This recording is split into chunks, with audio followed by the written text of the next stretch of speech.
It's news time. Information is power. The current, the news headline.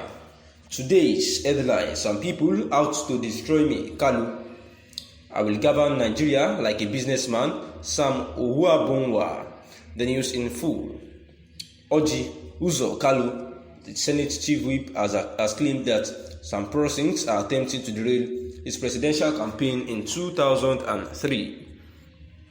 Kalu has accused the aforementioned group of persons of being responsible for a 6-month detention for purportedly doing nothing wrong.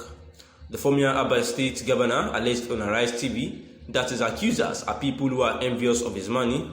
They are Nigerians who want to be president, Nigerians who want to push me away, Nigerians who simply want to ruin me, Kalu says. There is a great deal of envy in the system. Many people believe I became wealthy and powerful at a young age. Why do I need money and power? Is that how life is? These folks arbitrarily imprisoned me for 6 months for doing nothing. I am not bitter about it since it was God's will and our legal system put me there. And this was the reactions of Kanu about his presidential bid.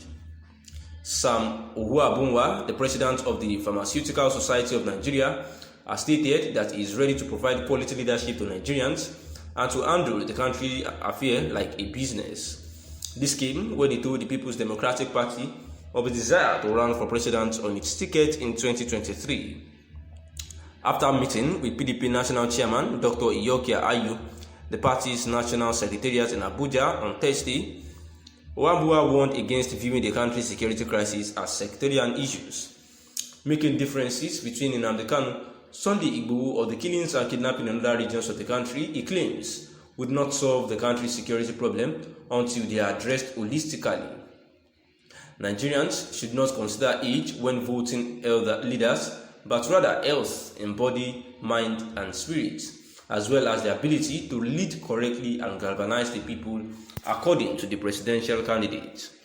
Like a private sector actor, he stated that he would approach governance as a business to provide proper services to Nigerians. And these were the words of Sam Ouabonwa. Also, the Taraba State chapter of the Miyetti Allah Cattle Breeders Association has decried the assassination of members of their vigilante organization by local terrorists known as bandits. According to Manfidi Damburan, chairman of the association's Northeast Zone, at least 30 members of the Fulani Vigilante Group, a military branch of Makban, were slain by the bandits, with additional bodies still missing. The vigilantes were ambushed while on a mission to ferret out robbers from their camp in Karal, near Gasol town, according to him, and the bandits from Zamfara and neighboring states, he said, have taken over various woodlands and also set up camps. He said that the vigilante of the Fulani organization was formed after the Emir of Muri issued a quit notice to criminal Fulani, and that the group was inaugurated by the State Commissioner of Police in August. Political observations that the former president of the Federal Republic of Nigeria, Goodluck Ebele Jonathan, and the incumbent vice president would probably decide to join the presidential race come 2023. Although neither former President Goodluck Ebele Jonathan nor the Vice President himself, Professor Yemi Osinbajo, has made it known to the public that they would vie for the presidential seat of the Federal Republic of Nigeria in 2023. But the fact remains that, despite the sensitivity of the perception, none of former President Ebele Jonathan or Yemi Osinbajo has convincingly denounced their possibility of participating in the much anticipated polls. However, if by the way, both former presidents Goodluck Ebele Jonathan and the incumbent vice president Yemi Osinbajo decide to join the 2023 presidential race, has been perceived, it will surely have strategic effect on the support of the Northerners for either of the candidates.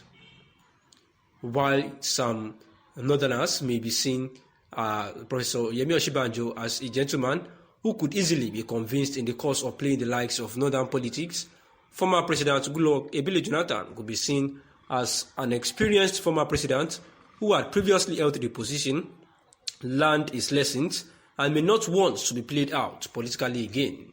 Besides, some Northerners may be of the opinion that their support for former President Goodluck Ebele Jonathan could be considered as a shortcut to the Northerners' return to power, while their support for President Yemi Osinbajo may delay the proximity of Northerners to come back to power around 2031, considering the ethnics of 2 terms as permitted by the Constitution of the Federal Republic of Nigeria.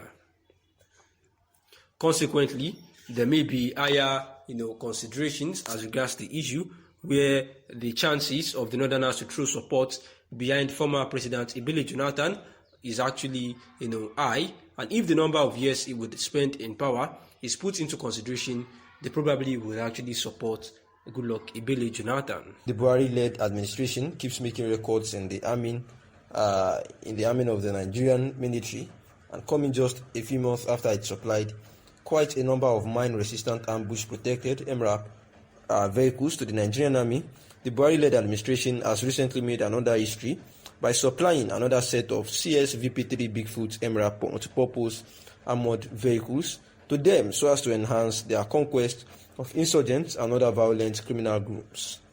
The new military hardware were supplied on the 19th of November 2021 and have since been inducted into the Nigerian Army Ordnance, after which they were deployed for combat operations against insurgents in the northeast as well as against bandits in the other parts of the country. With these continuous military supplies by Buhari administration, it has become essential to point out that the administration has made Nigerian history about being the best in equipping and arming the country's soldiers, which is an essential element in motivating the troops to serve the nation with all their hearts.